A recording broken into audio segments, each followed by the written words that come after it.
Uh, why is this door in the middle of your garage?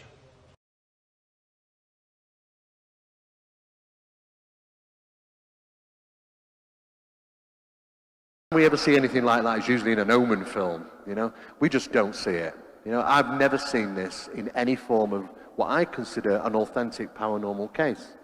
666 drawn on the wall, I mean, come on, really, seriously. But there's a little bit more to it. Anne started to look into these markings quite seriously and analysing them. And we also talked to a number of experts. Another 666 that appeared on the wall.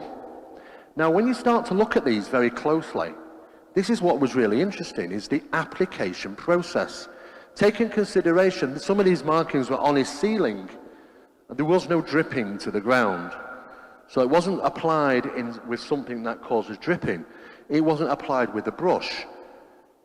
We talked to experts. We talked to an artist, and he said it's a work of art. When he looked at it properly, up close, he said it's a work of art. We talked to other people in the painting and industry, and they said, well, we don't know what the application was. It's quite profound. And I'll explain the reasons why.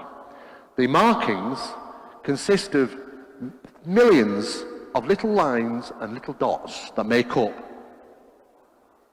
and as you can see, millions of little lines and little dots. Now, you can't feel anything on the wall. There's no surface feeling to it.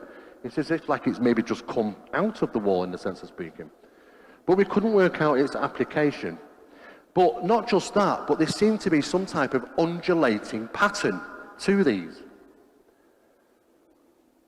And as you start to look more seriously at the millions and millions of dots and little lines that make up the images, you start to see undulating patterns within them, like a backbone. These undulating patterns, again, on the ceiling. Now, what's interesting is that this particular marking on the ceiling here, we looked at it and yes, says, yeah, it kind of looks like a stickman figure. Didn't know really anything about it at the time. We had to look into it. But it was on the ceiling as well. No, again, no dripping, no signs of dripping, anything on the floor. The nearest thing we found to this is something what we call horsehair pottery. And it was created by, created by the Native American Indians. And they used hair. They heated up to a ridiculous temperature. And when they dropped it across certain pottery, it would blend in with the pottery and make these, what we refer to as horsehair pottery, made up of little lines and little dots. And that's the nearest thing we could find to it. Notice the analysis here. You can see the undulating patterns. It wasn't as simple as just a mark on the wall. Yeah, when you first look at it, it's just a mark. But when you start scrutinizing it and looking at it and analyzing it, there's a little something strange about this. And as you can see, the patterns, here, here, here, here, here. And it goes on to talk about the horsehair pottery. Now, this particular figure, which we mentioned a little bit earlier, on the ceiling, I said I didn't know, at the time I had no idea what it was, what it represented. But through research, when we put this figure in on Google it yourselves, it's a Native American symbol that represents mankind. However, taking into consideration this is found on the ceiling, if you invert this figure and turn it upside down, it means the death of a man, or dying of a man. And that could have been a reference point, because when we're looking up at the ceiling, we couldn't tell if it was upside down or not. You don't know what perspective it is. Talked with Keith in depth about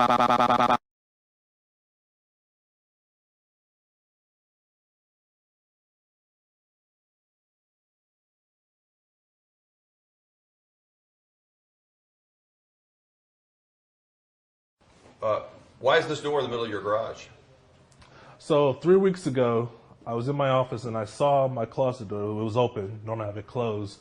I saw on the door that there were parts that I did not paint over. You see this is white here, and it's a little bit different off-color white here. So when I saw this is missing because they took it off to study and analyze it, and I saw this, I came up with the idea, and I emailed these guys, of taking it to the paint store and having the guys at the paint store look at it. Number one, tell me what kind of brush or spray or what tool method could do this, and what kind of paint is this?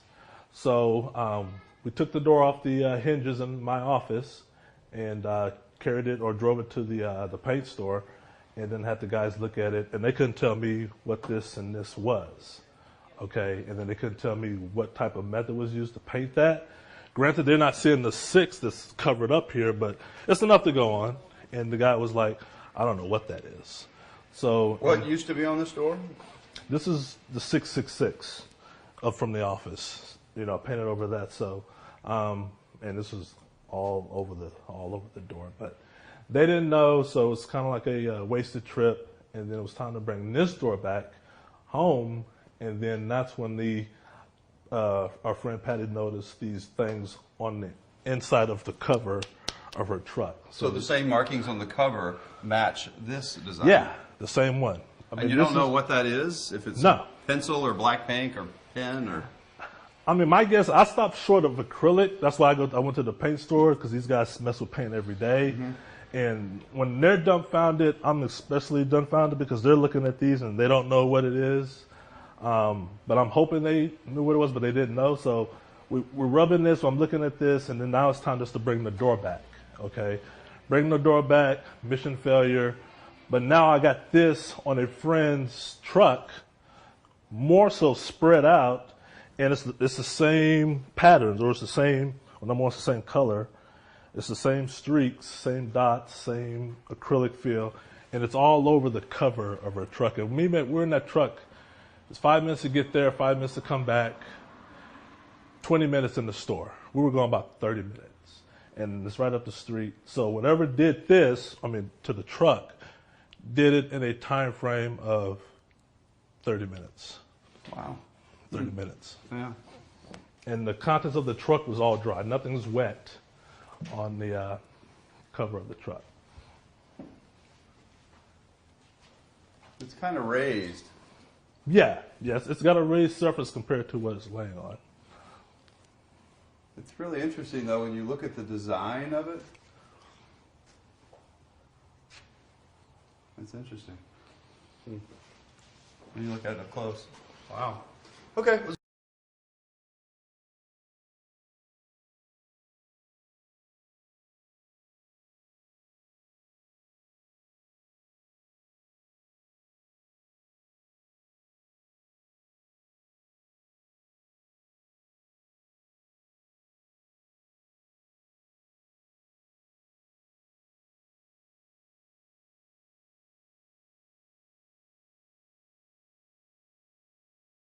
November 1st, October 31st, Halloween weekend, part 2.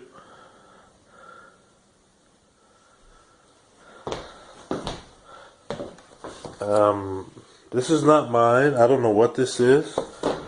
This is not mine. I don't know where this came from.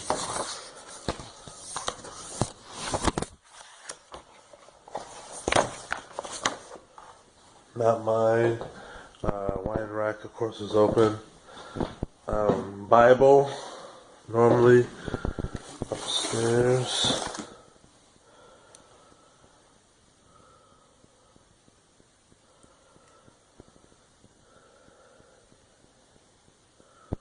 Down here.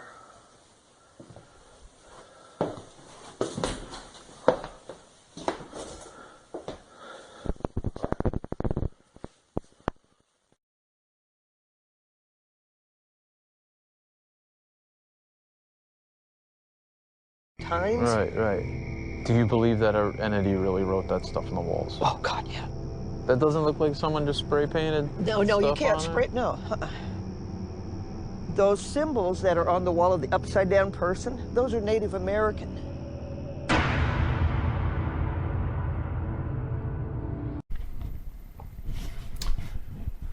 You know, I'm often asked throughout the years from people interested in the case and from those who watched the episode known as Demons in Seattle, aired on the Travel Channel, Ghost Adventures episode, February 28th, 2015. one of the questions I'm often asked is, why didn't Ghost Adventures take any samples of the wall writings in my office? And I tell people, when Ghost Adventures told us 2 months, or maybe I think it was a month before they actually arrived, that they were actually coming to the house. They found us, by the way. We didn't find them, they found us. When they told us that they were coming and they sent us their synopsis of what they were going to do once they arrived, I remember thinking in my mind, number one, the investigation was going to be so short and brief, and I thought that was kind of odd, but maybe they're just good at what they do. They don't have to spend an enormous amount of time in a location, but 5 hours is an extremely short period of time. But so it was weird. But what was even more weird is they never asked me or Tina permission, or the homeowner. Keep in mind, the homeowner is the one that's green lighted all this. They never asked me specifically or Tina, could they take samples of the wall writings? I mean, if you watch the episode, you see Zach sort of throw out the aspersion that the wall writings appears as paint, or has the appearance of paint. I think he used the word spray paint. He didn't mention that to me. He didn't mention that to Tina. He did mention that to Jennifer of No Bull Paranormal, and she was quite honest with him in her assessment. But the best way to be sure, and even I, who I'm not an investigator, I'm not a paranormal researcher, even I, having never dealt into the paranormal before this incident, know that the best way to get your answer is to take a piece of the analysis or the wall for analysis with you. Keep in mind, they had about 2.5 months, maybe 3 months to put the episode together, and that's more than enough time. That's more than enough time to test the wall, take a closet door, chisel a piece off the closet door or the wall, and take it with you. Now, granted, there may be quote unquote, or things that I don't know as far as legal ramifications of taking property that you don't own, but we wanted answers. I know the homeowner, and talking to me, wanted answers, and I'm pretty sure, 100% sure, if you would have asked me, I would have gave you permission to take a piece of the wall or the door. The door is very easy to disassemble, as you see in my videos on YouTube, and what I did with the door and what I discovered as a result of taking pieces of the door and analyzing it. But what I did with the door came after Ghost Adventures, and whoever's watching this video, you need to understand, or maybe you know this already, Ghost Adventures, the show, Travel Channel, the network, Zach Baggins, the lead of the show, they have big pockets. It is pennies to the dollar to have a piece of a wall analyzed. I mean, if you can afford to buy a house in Indiana, afford to buy paranormal paraphernalia and stock it in a museum in Las Vegas, or create and own a museum, taking a piece of a wall to analyze it, to put science at it, to number one, see what it's made out of, and yeah, if you suspect hoaxing or spray paint, There's plenty of paint researchers out there that would be able to tell you. And there's a lot of them that will go on the record and tell you. And if you yourself had the stuff analyzed, you would have came back with what I came back with, which was number one, bone black, but also the revelation and the information I'm going to share in this video, because I'm a nobody. And by nobody, I mean I'm not a paranormal investigator. This is not my craft. I don't think it was my calling. I could be wrong, but I'm 40 odd years old, and I don't think it was my calling. But in this sense of, you have a TV show, you have fat pockets, unlimited resources available at your disposal. You seem to portray an interest in the truth and in the paranormal on your show. And you asked the question while in my house that me and Tina gave you our honest answer and our honest assessment. So therefore, if you had any doubt, the best way, in my opinion, is to go have the stuff analyzed. Ghost Adventures, for whatever reason, and they asked me for thousands of stuff. I want to make that known. Them and the producers asked me and Tina for thousands of photos, videos, audio, names and phone numbers and whatnot. How can you not ask for a sample of the wall writing to have it tested? What I'm doing, they should have done. And I want to be very clear in what I'm saying there. What I've been doing the last 2-3 odd years, they should have done. And what I'm doing, which they should have done, is just scientific verification. The paranormal, love it or hate it, one of their number one critiques is the evidence gathering process is not scientific. There's no way for others to come in and add validity to the evidence that's being acquired. I still have my door, the wall writing. That door is still available to any community, any discipline, any higher learning that wants it. I still have the piece that we tested to determine that it was bone black.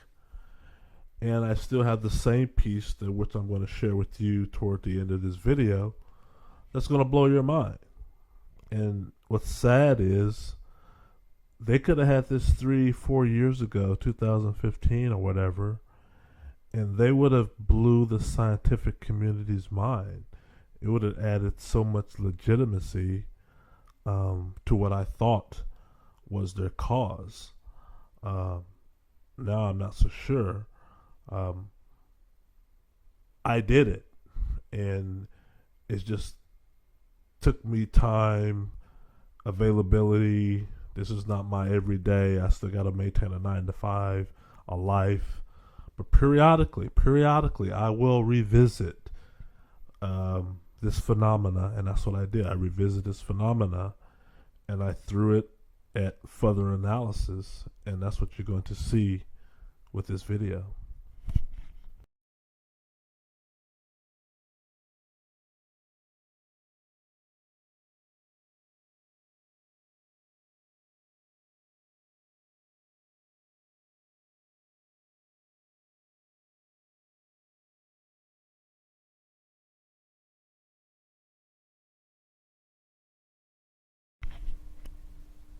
Alexa, what is bone black used for? Here's something I found from the article Bone Char on Wikipedia. Bone black and ivory black are artists' pigments which have been in use since historic times, both by old masters like Rembrandt and Velázquez, and more modern painters such as Manet and Picasso.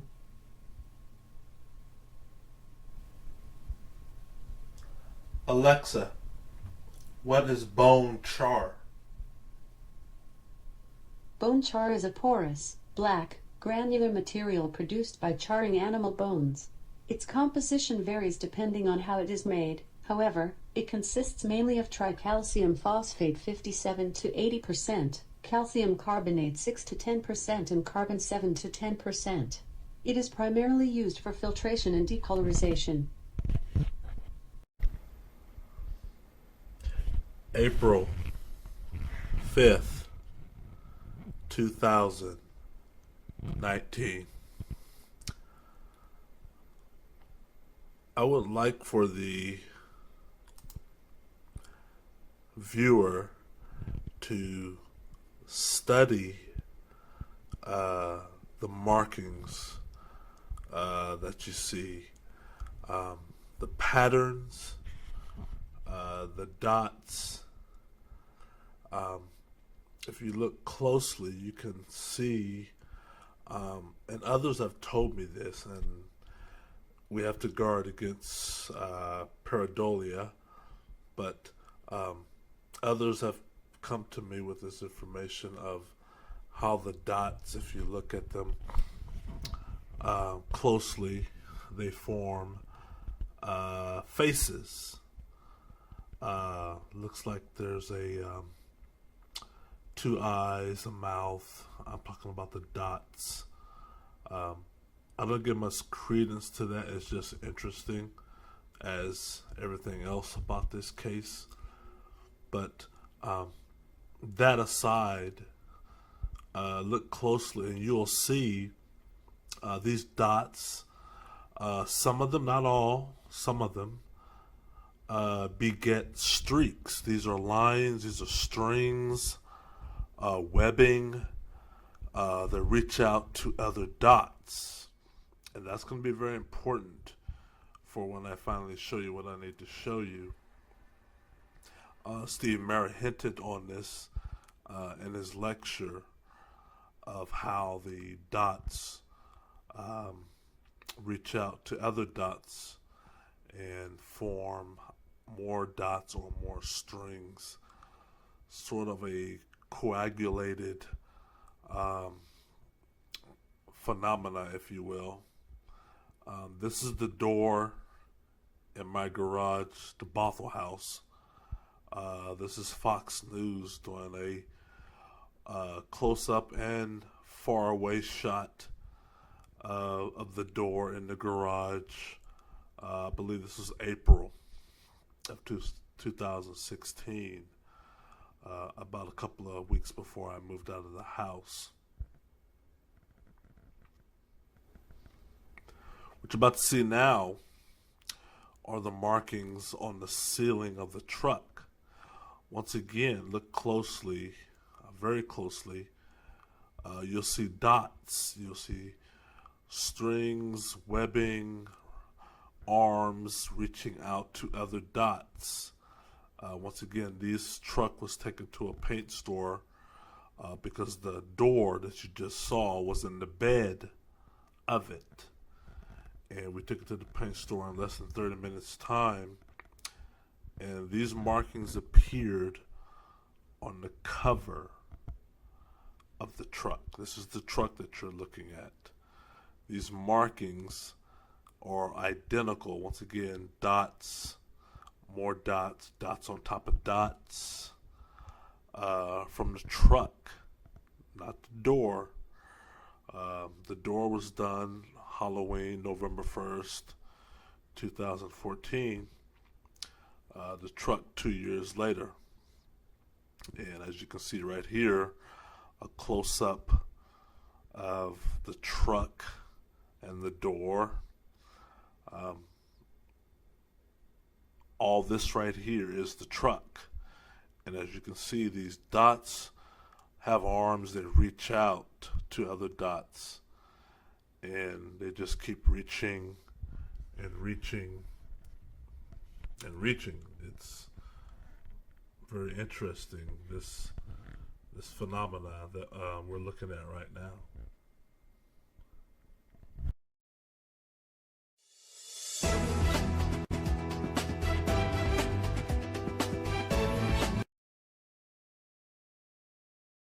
Phoenix man turns to social media for help with paranormal activity. It started with knickknacks being moved around the house. Then it was kitchen drawers being opened. The haunting experience culminated when Rudy Calderon's family saw a Yiddish word scrawled on the bathroom wall with what appears to be charcoal.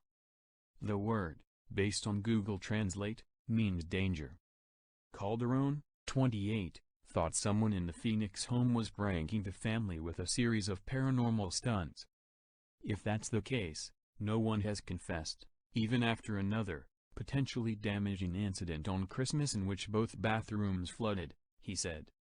Now, he believes it's supernatural activity. I don't think this is natural. I think there's a supernatural entity involved, Calderon said. But I can't say one way or another. It's important for the viewer at this stage of the video to understand that poltergeists have been one of their calling cards, or characteristics I should say, or actions or activity, whatever you want to call it, is wall writings. Wall writings, inexplicable wall writings, have been associated with poltergeist activity for hundreds and hundreds and hundreds and hundreds of years. This is not a new phenomena. It's not an unknown phenomena for those who study poltergeists. What makes every poltergeist case interesting, that where wall writings have occurred, is the unique signature of the wall writings. All the characteristics from a high level are similar. You have activity beginning on a gradual level. You have these explicable writings that are appearing throughout the house, all over the world, in various homes. And the markings themselves are very uncanny in appearance. People don't know what to make of it. Sometimes the language, most of the time, the language is in a foreign language that the house occupants cannot relate to or understand. Or there are symbols. Some of these we'd be able to ascertain, some of them we have not. But you could pick some of your famous cases, and I won't name them on the video, but there's countless cases with the wall writing phenomena. Very few have done or have had research done to the level in which I'm about to share with you. That's why you're watching this video. I can't think of no case where the house occupant has spent this much time trying to analyze and bring forth what these wall writings are, what they mean, and where they come from. And it's been a long process. It's a lot of reading and research, and sometimes you have to break away because you're dealing with a dark subject matter. And trust me, the more you look into these abyss, if you will, the spirits are definitely looking back at you. These cases that have been documented in the past, like I said, are a wide range of inexplicable markings, some black, some have been done in plasma blood, other unknown substances. But like I said, the high level is always the same. The high level meaning the markings themselves appear inexplicably, almost within a blink of an eye, within homes throughout the world. What makes my case, the Washington State Poltergeist case, or Demons in Seattle case, whatever you want to call it, very interesting is we figured out the substance. We're about 95%, 98% sure it's bone black, aka bone char. And the Halloween wall markings in the office, very interesting in the sense that you can't explain how they got there. What I've been able to do is drill down and study the application method. There's a few theories as to how the spirit or spirits were able to do this, and we're going to talk about that toward the end of this video very soon, of how the spirits were able to get these markings, number one, on the wall in the manner in which they did. As you see, some of the markings do go behind some of the furniture in the office, which skeptics never thought to pay attention to or look at. Various teams spent time in the house, except Ghost Adventures. They were only there a few hours, but other teams spent enormous time in the house. But nobody ever thought to check the wall writings, meaning what is this stuff, bring in tools to have it analyzed. And we're going to drill deep into the substance and come up with some theories that you might find interesting in regards to the application method. And by application method, I mean, how was the spirit able to do what it is they did? I'm going to go out and say right now, one of the theories I've been entertaining for a long time, and it was good that parapsychologist Steve Marisola had the same theory, is these wall markings, the one in regards to that appeared Halloween night or November 1st, early morning hours, suggest, just by the manner of looking at them closer, that the black substance, the bone black, the bone char, miraculously appeared. We don't know instantly, but there seems to be a connecting of the dots, and we'll talk about that. I'll tell you what I mean by that, the connecting of the dots. But you should definitely be looking closer at the symbols, and not so much the symbols itself, but definitely should be looking at the substance that make up the symbol, because that's the road I'm about to go down and share with you a deeper analysis of the wall markings. Thank you.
April 2019.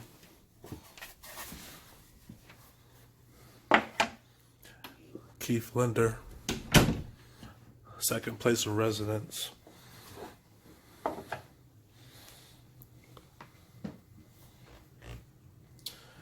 This is the door piece that was carved out, the Bothell door, closet door, the one you saw in the video, the one that had multiple wall writings.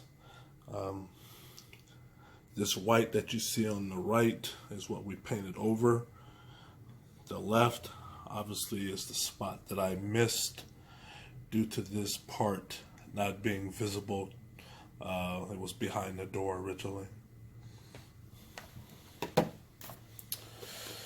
I got the digital Wi-Fi Bluetooth enabled digital stethoscope. That's what you see right here. This is the experiment that we're going to conduct, that I'm going to conduct. Here is the stethoscope right here. This has a 1000 times magnification, built-in LED light, and it comes in 1080p. It is Droid and Windows iPhone compatible. It is Macintosh and Windows compatible, and we're about to give it a go. The experiment, this is the stand that it goes in. Got a little stand there, it's kind of cool. Let you get a close-up. LED. Obviously that's the lens somewhere in there. USB connection feeds into your computer. I've already downloaded the software, and we're going to conduct an experiment. The experiment that I'm going to show will be the magnification. We're going to drill, metaphor of course, not literally, but we're going to zoom in, preferably 1000 times magnification, to see these things up close, closer than what you see right now, and then we'll go from there. The goal is to look at these, once again, like I said in the video, these dots look kind of like faces. You know, I'm not real big on pareidolia, but you see some of these dots look like faces. If you turn it this way, just do it like that. That's the proper way. This is the way the door was. Had it upside down. Once again, see these dots? I would love to see what those look like at 1000 times magnification. And this right here looks kind of like a face. That looks like a face. Looks like a man with a mustache, but that could be pareidolia. But I just call it out. You know, you never know. But this is the paint. This is me painting over visible wall markings, visible, that I painted over, and you can see it still bled through a little bit. This I didn't see at the time, but this stethoscope here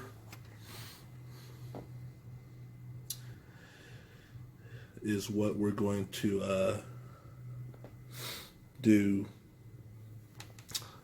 use, the tool we're going to use, and this has never been done before. There's been countless wall writing poltergeist cases on record. Very few have come back with analysis of the writings, and zero experiments have been conducted ever by the house occupant. That'd be me, Keith Linder. I'm the house occupant of the Bothell house, me and Tina, my ex-girlfriend. And like I said, this piece of the door, this is bone black. Let's get that on record on video. This is bone black, and Google it, research it, and then come up with your own ideas. But we're going after the application method. We figured out the substance, but now it's time to see possible, a lot of theories that I have on how this substance got on the wall and whatnot. So I'm going to stop the video and get going with the experiment. Okay. Thank you.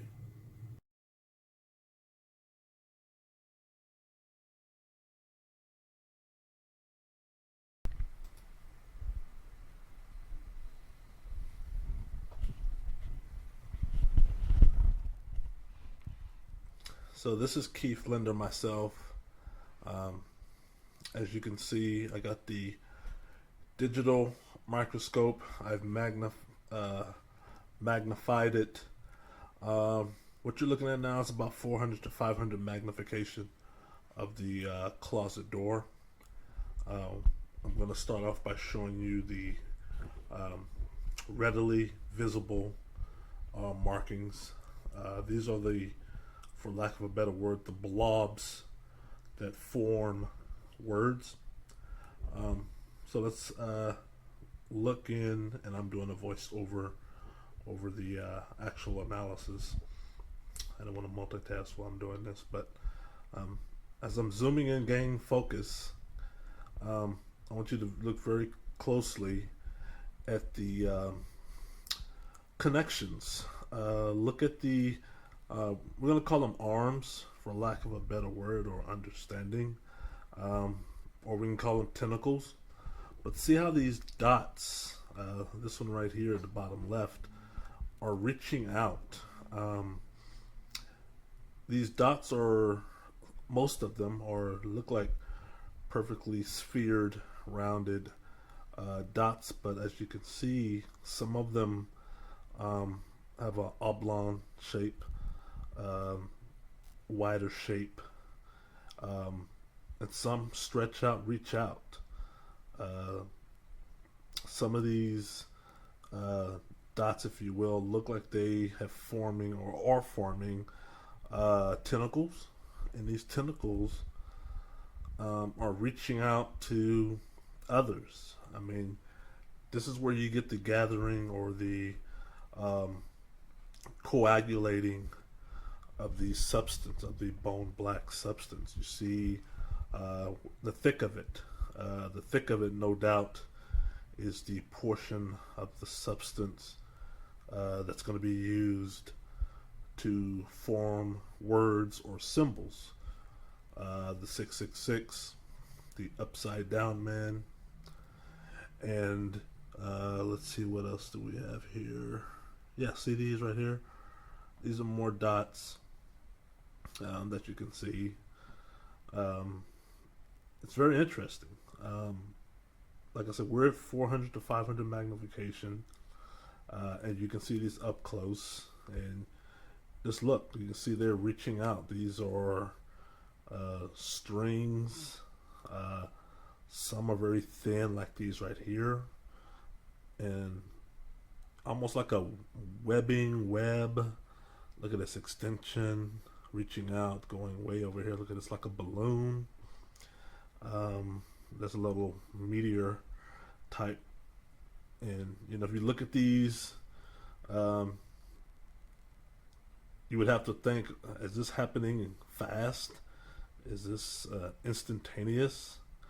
There's no smearing with this substance.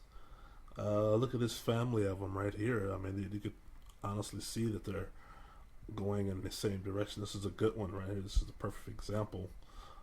Good, I'm pausing with the microscope, and you can see it's just very peculiar.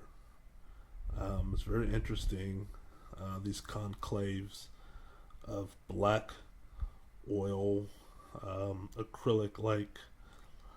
It's acrylic to the feel. It's a little bit erased. This one I can't figure out because, as you can see, I'm about to zoom in, I believe, get a closer So we're now probably at 1,000 times magnification once I get the blur under control. This is 1,000 times magnification.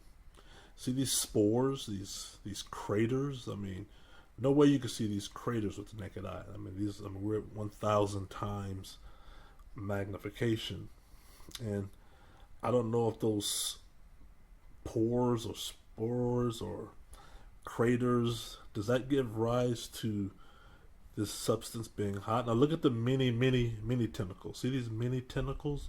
That's very important. That's going to come in handy later. I want you to remember that. Those mini tentacles under there. That's another layer under that. And I'm just going to keep going. And I can't understand what these pores are. Was the substance hot? You know, with Poltergeist, it's 50-50 on when objects are thrown. People talk about the object. This is a good reaching out example, but they talk about objects sometimes are hot to the touch when objects are thrown, sometimes not. And what about wall reddings? Or is this substance, you can see right here, this is once again pores, craters, and this is the wood. This is 1,000 times magnification. I don't know if this is the precursor. This blue that you see, it's invisible to the naked eye. This blue that you see is invisible to the naked eye.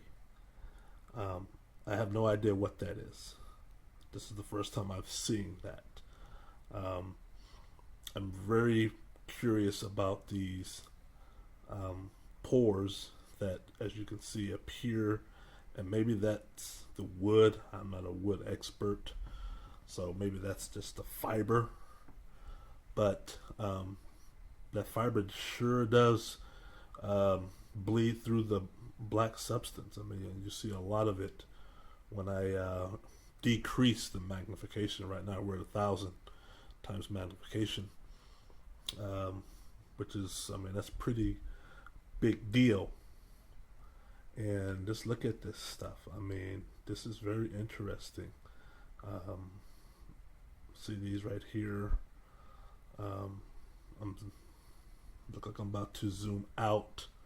Yeah, I'm decreasing my magnification to about 300 to 400, and as you can see, it's just thousands, maybe even millions, probably millions of these tentacles. I'm zooming back in so you can get a good look at, I mean, these tentacles right here at 1,000 times magnification, you cannot see with the naked eye. And you can see there's tiny ones upon tiny ones.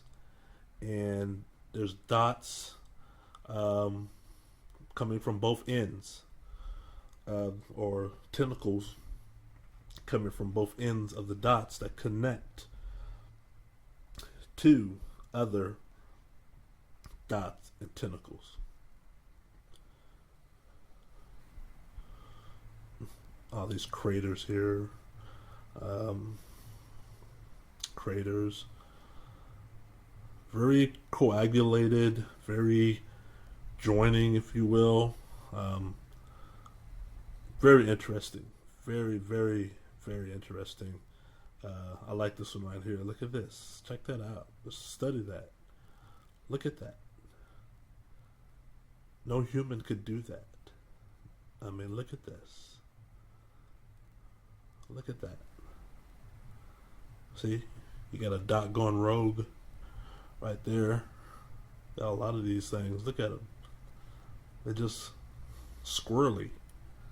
And they touching others. Look at this one. This is like, it's almost like a movie. You can almost tell a story by watching this stuff. I mean, you just look at it. It's just the thought process. If Poltergeists have thought processes, and I'm a firm believer that they do. Look at this stuff. You know, who wakes up one day and says, I'm just going to do this in Keith's office while him and Tina are gone, and they do it. And this stuff, as we always theorized, came from within. This is not being applied on the door or the wall or the ceiling. This is coming from within, and I'll show you something else in a few seconds that supports that. But this blue, no clue. I have no clue what the blue is.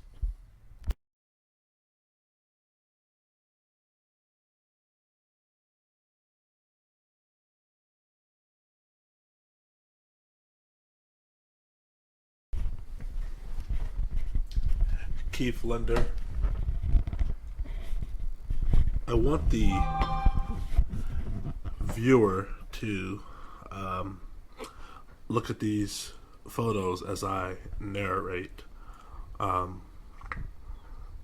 What cannot be lost in this video, and this is sort of a part 2 or part 3 to the Bone Black or Demons in Seattle Bone Black video that's on my YouTube channel. If you study the markings from the door, and you can easily tell which photo that you're about to see are from the door. And then we're going to go back 3 years, almost 3 years to the day, to the markings on the cover of Patty's husband's truck. Short narration, that was the morning or the day, I forgot what time it was, but I asked my friend Patty, and this is in my book, The Bothell Hell House, or correction, it's going to be in my second book, Attachments, Poltergeist of Washington State. I asked Patty to, if I could borrow a truck, and could she help me take the truck to the paint store. And long story short, we came back from the paint store, and upon trying to remove the door, which this microscopic is from that door, the door that's still in my storage and the piece of door that's still in my new place of residence, we noticed these markings on the cover of Patty's husband's truck. And this pause video, play pause, whatever you got to do to cross compare, magnify on your computer screen, zoom in, zoom out, and there's no doubt that the signatures are the same. I mean, let's just get real. Skeptics, critics, trolls, people who are always quick to debunk poltergeist or paranormal phenomena.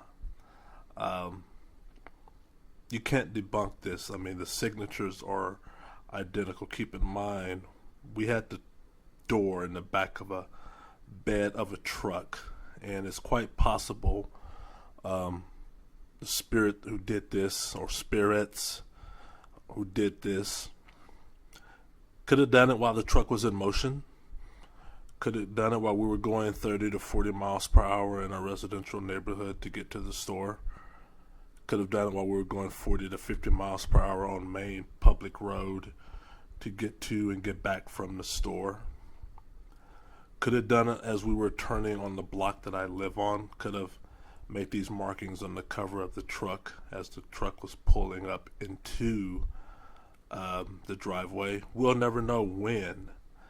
We have a time window of 30 minutes.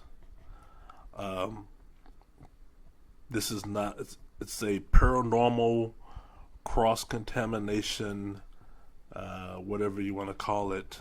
But look at the patterns, and you see the same string webbing dot reaching out to connect other dots as you see when I put the microscope to the door. And the patterns, the signatures, the markings are all identical. There's no question. The thing that peeves me the most in regards to the paranormal community is they don't take stuff like this serious. This is serious scientific evidence that Poltergeist phenomena is real, and the ramifications, if you will, we can set aside the markings in my office. That's a phone book of discussion. The markings on the top of the door, that's an encyclopedia A to Z phone book type of discussion.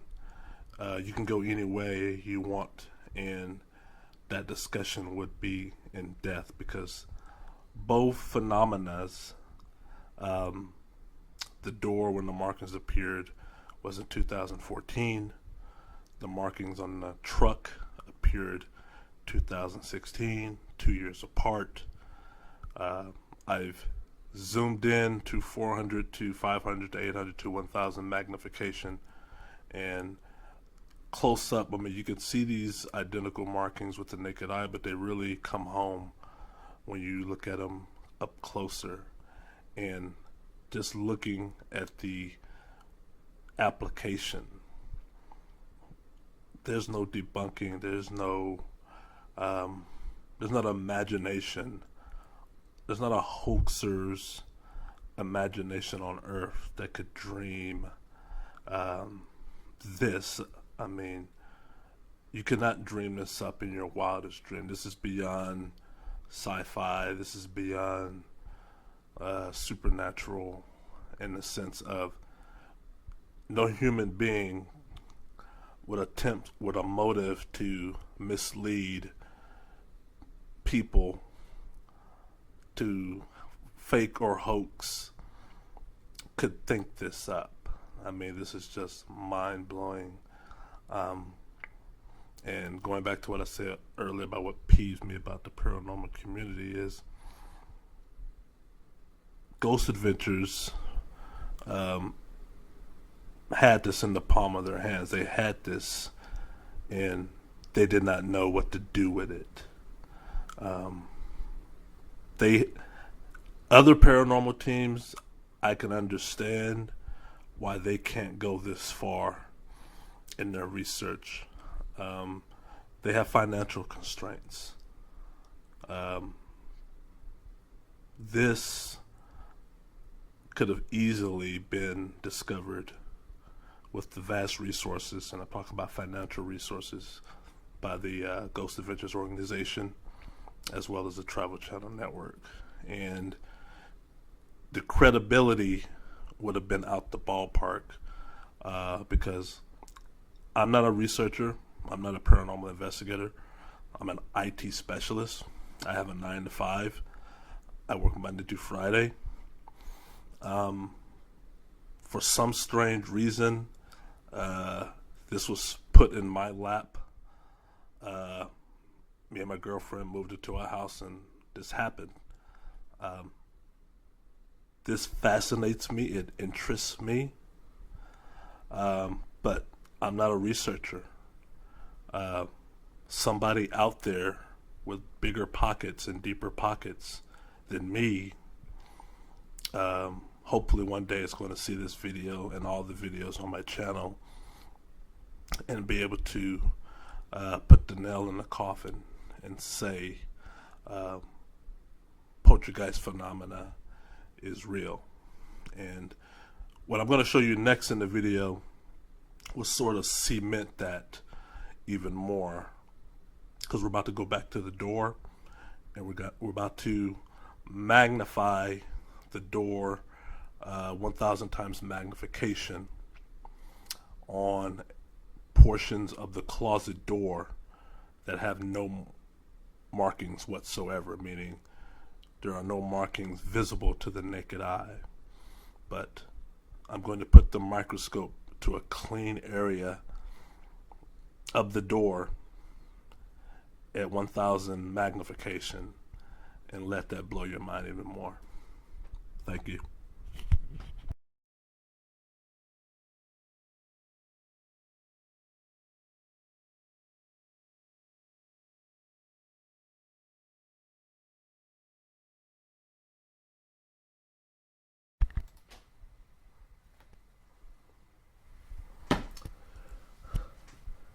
So now we're going to, we're back at the door, the office door, and I've placed the digital microscope over portions of the door that had 0 wall markings. And I saw these dots a few weeks ago. Just going to magnify a little bit here. And where we're at 800 to 1,000 times magnification. These dots, ladies and gentlemen, cannot be seen with the naked eye. They're invisible to the naked eye. But as you can see, they're identical, similar. Once again, some of them look like faces, eyes, and whatnot. And they cannot be seen with the naked eye. I'm on a portion of the door that is all white. The wall markings that you know about this door in this office, I'm not on that part with the microscope right now. And I will zoom out later just to prove it. But we're zooming in, we're magnified in, and I just want the viewer to look for themselves. You can see the ridges of the door of the wood close up, and try to understand. Once again, I can't overstate this enough. What you're looking at now cannot be seen with the naked eye, which begs the question, which raises a theory, and of when this happened that night, there's countless things you see. I'm talking about the phenomena, the manifestation, the activity, and there's countless things you don't see. These dots, in my opinion, support the theory that things, the wall writings themselves, when they manifest, and this is bone black. I mean, why wouldn't it be if the other substance is bone black? I'm just going to go out on a limb and say this is bone black as well in a microscopic level. And as you can see, more concentrated dots. As I get closer to the wall markings, naturally the dots intensify. And that will explain that the dots, ladies and gentlemen, appear and they coagulate. And you can see some of these dots, you can see little hints of many arms, many tentacles of how they are about to stretch out. We're now at 1,000 times magnification. See that one? This is 1,000 times magnification. Once again, still invisible to the naked eye. And let's look at them. This you cannot see. And for all I know, this could be on every wall in the house. I'm just putting it out there. This could be on every wall, every ceiling in the house. And when the spirit wants to form words, some of these dots spring into action, grow arms, grow tentacles like that, and reach out to another dot. Dot reaches out to another dot, and they form blobs. And eventually, enough concentration of bone black to where you now have 666, upside down man, and it's just fascinating.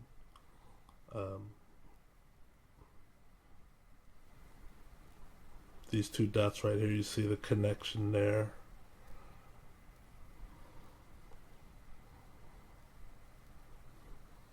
Interesting. Tiny dots, just dot, black dots. Look at these tiny ones. Trying to zoom. We pan left a little bit. And this is just a piece of the door that I cut off. Imagine what's on the entire door. Zoomed in here.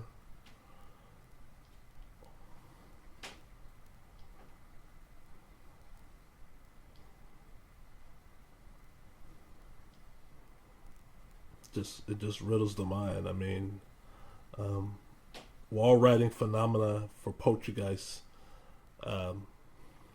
Here's another good example. Of a tentacle. I'm trying to zoom in or zoom out. What is that? Okay, I'm zooming out. This is probably 500 to 800 magnification, and you can see, yeah, close up. Still invisible to the naked eye. More concentrated dots. And going back to the wall writing phenomena on Poltergeist cases, whenever these outbreaks happen throughout the world in homes, I'm zooming in now, paranormal teams are going to have to step up their game and understand there's a lot happening that you can't see. This digital stethoscope was like $50. That's priceless. Look at these. This is a nice collection of dots. Obviously, I'm getting near the wall markings as they are getting more closer and closer together. Earlier, you saw maybe 5 dots in a frame. Now you're seeing hundreds and thousands in a frame. I'm about to magnify it 1,000 times. Drill in, and just look at that. Just look at that layer underneath a layer. It's like you saw a layer at 500 magnification, and here's a new layer under 1,000 magnification.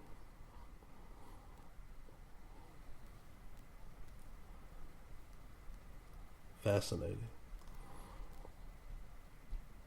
I mean, there are a lot of wall writing. I ain't gonna say a lot, but there's about 2 cases a year globally of homes experiencing phenomena of wall writings, and we can't be dismissive and just automatically think it's the house occupants, because this right here would rule out house occupant.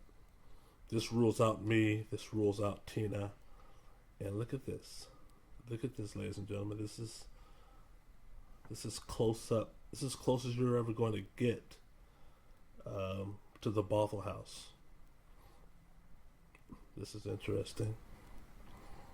Like I said, concentration of dots.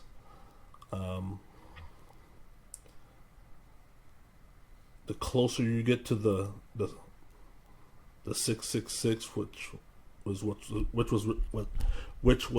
was written on the door. Pardon me. You get a more conclave of dots, and the farther you get from the 666, the dots are more spread out. So I'm zooming. Looks like I'm trying to zoom in, zoom out. Now I'm zooming out, ladies and gentlemen. I've just maxed out and showed you the door that you spent the first 8 minutes looking at. And as you can see, where'd they go? Where Where did the dots go? This is naked eye right here. This is hardly no magnification, and you can see. Wait a minute, where'd the dots go? What are you talking about? Show me a dot. Where are they? And this is at the edge of the door. And 8 minutes ago, you were looking at dots all over.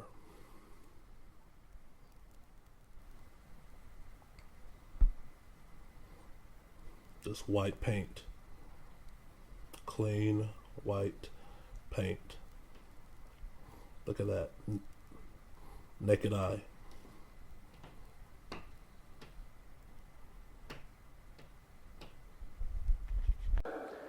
We started to look into these markings quite seriously and analysing them. And we also talked to a number of experts. Another 666 that appeared on the wall. Now, when you start to look at these very closely, this is what was really interesting, is the application process. Take in consideration that some of these markings were on his ceiling, and there was no dripping to the ground. So it wasn't applied with something that causes dripping. It wasn't applied with a brush. We talked to experts. We talked to an artist, and he said it's a work of art. When he looked at it properly, up close, he said it's a work of art. We talked to other people in the painting and industry, and they said, well, we don't know what the application was. It's quite profound. And I'll explain the reasons why. The markings consist of millions of little lines and little dots that make up. And as you can see, millions of little lines and little dots. Now you can't feel anything on the wall. There's no surface feeling to it. It's as if like it's maybe just come out of the wall in the sense of speaking. But we couldn't work out its application. But not just that, but there seemed to be some type of undulating pattern to these. And as you start to look more seriously at the millions and millions of dots and little lines that make up the images, you start to see undulating patterns within them.